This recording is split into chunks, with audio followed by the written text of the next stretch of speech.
বর্ষার শেষ বিকেল, আকাশজুড়ে ধূসর মেঘ, বাতাসে কদম ফুলের গন্ধ। ছোট্ট শহর শান্তিনগরের রেলস্টেশনে দাঁড়িয়েছিল অনিরুদ্ধ। হাতে পুরনো ব্যাগ, চোখে অদ্ভুত এক অপেক্ষা। 5 বছর পর সে আবার ফিরছে নিজের শহরে। শহরটা বদলেছে, রাস্তা বদলেছে, দোকান বদলেছে, কিন্তু তার বুকের ভেতর জমে থাকা একটা নাম বদলায়নি। নামটা মেঘলা। অনিরুদ্ধ যখন শহর ছেড়েছিল, তখন তার বয়স মাত্র 22।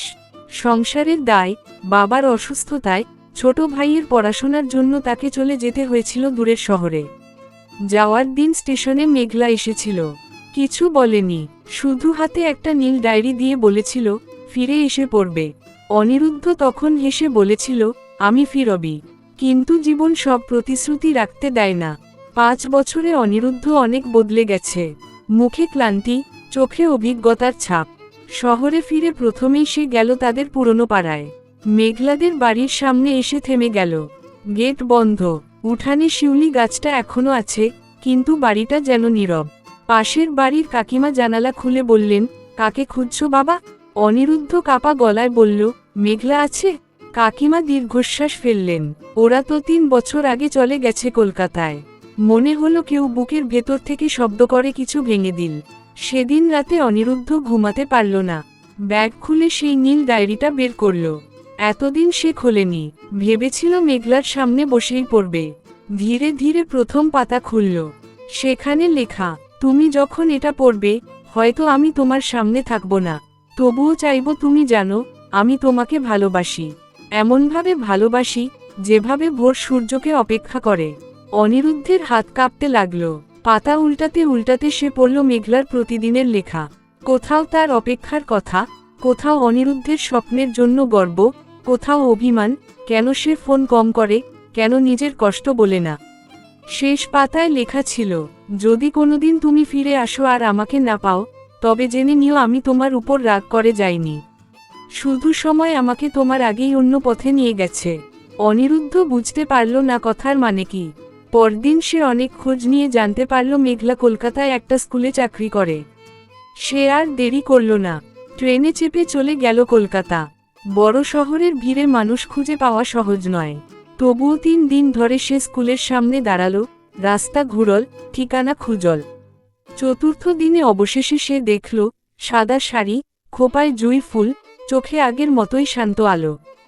মেঘলা। অনিরুদ্ধ কিছুক্ষণ দূর থেকে শুধু তাকিয়ে রইল।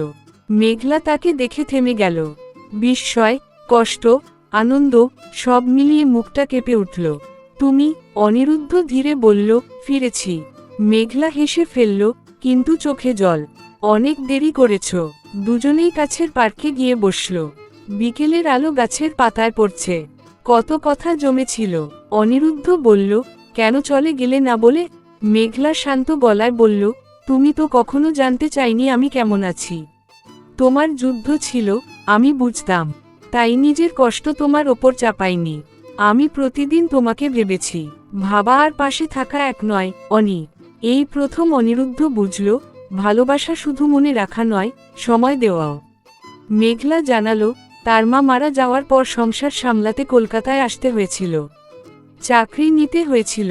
অনেকবার অনিরুদ্ধকে ফোন করেছিল, কিন্তু নম্বর বদলে গিয়েছিল।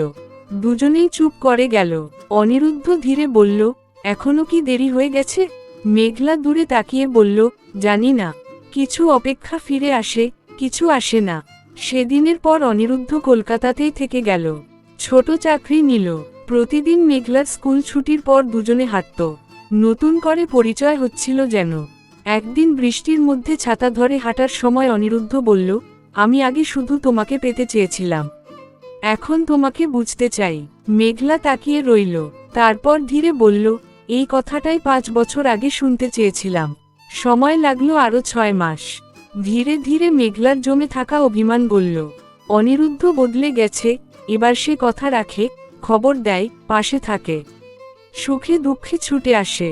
শীতের এক সকালে গঙ্গার ধারে দাঁড়িয়ে অনিরুদ্ধ পকেট থেকে একটা ছোট্ট রূপোর আংটি বের করল। এবার যদি বলি, সারা জীবন ফিরতে চাই তোমার কাছে। মেঘলার চোখ ভিজে উঠল। সে হাত বাড়িয়ে দিল, এবার দেরি করো না। দুজনের বিয়ে হলো খুব সাধারণভাবে। না ছিল বড় আয়োজন, না ছিল জাঁকজমক। ছিল শুধু অনেক দিনের অপেক্ষার জয়। বিয়ের রাতে মেঘলা সেই পুরনো নীল ডায়েরি এনে অনিরুদ্ধের হাতে দিল। এবার নতুন ডায়েরি শুরু করো। অনিরুদ্ধ প্রথম পাতায় লিখল, ভালোবাসা মানে কাউকে হারিয়ে আবার পাওয়া নয়। ভালোবাসা মানে একবার পেলে আর কখনো অবহেলা না করা। বছর কেটে গেল, তাদের ছোট্ট সংসারে একদিন এলো ফুটফুটে মেয়ে।